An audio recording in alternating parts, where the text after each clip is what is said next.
Hvad er det, du kalder ind som vikar engang imellem? Ikke vikar, fast kok. Nu vil jeg Chefkok.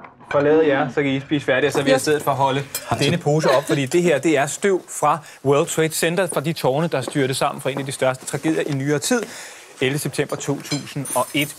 Nu har 9 forskere gjort et meget interessant fund. De har analyseret det her støv, og i det har de fundet rester af sprængstof, som de mener kan indikere, at det ikke var flyene, der fik tårnene til at styrte sammen. Og en af de 9, det er dig, Niels Harrit. Godmorgen og velkommen. Godmorgen. Du er lektor ved Kemisk Institut på Københavns Universitet. Hvad er det, I har fundet ud af?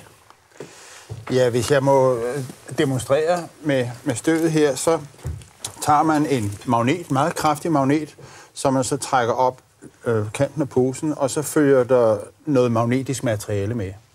Og hvis man kigger på det under et mikroskop, så kan man se nogle små, vi kalder dem chips. Det er nogle meget flade, mikroskopiske partikler, der er røde på den ene side og grå på den anden side. De største er 1 millimeter lange, og så er de ned efter. De fleste er omkring en 10 millimeter lange. Og hvad er det?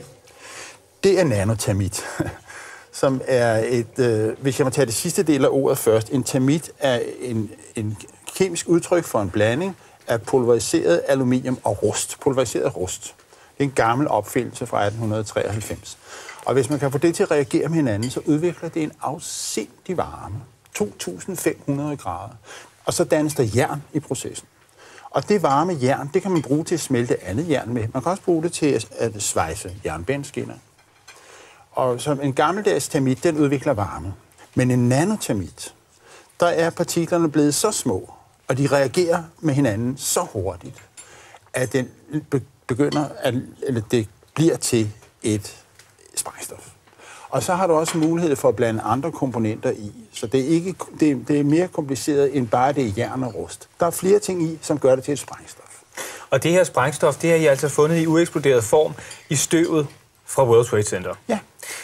Det, I har fundet, det er der er nogen, altså man kan sige, det her forskningsarbejde, det har taget 1,5 år, og I har fået det godkendt af rigtig, rigtig mange uvildige eksperter, og det er blevet offentliggjort på nettet. Men der er en dansk forsker, en dansk professor, der siger, at det kunne være almindelige mineraler, som for eksempel aluminium og jernoxid, som I har fundet. Hvad siger du til det?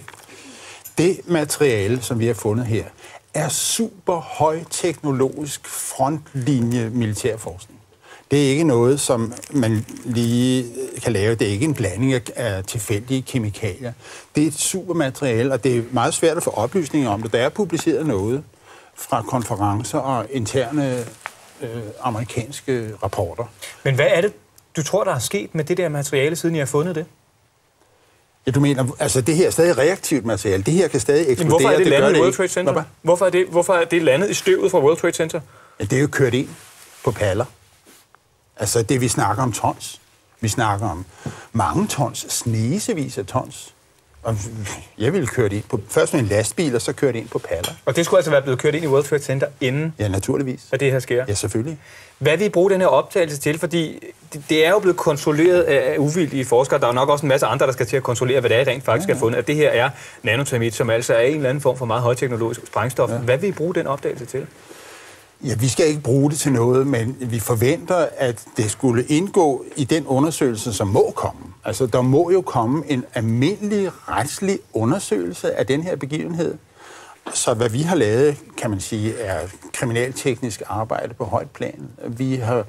Vi leverer nogle tekniske beviser, som kan indgå i den retssag. Undersøgelse, som må komme. Det er vores eneste krav. Og så må vi jo se, om den kommer, og de beviser bliver en del af den. Tak fordi du kom.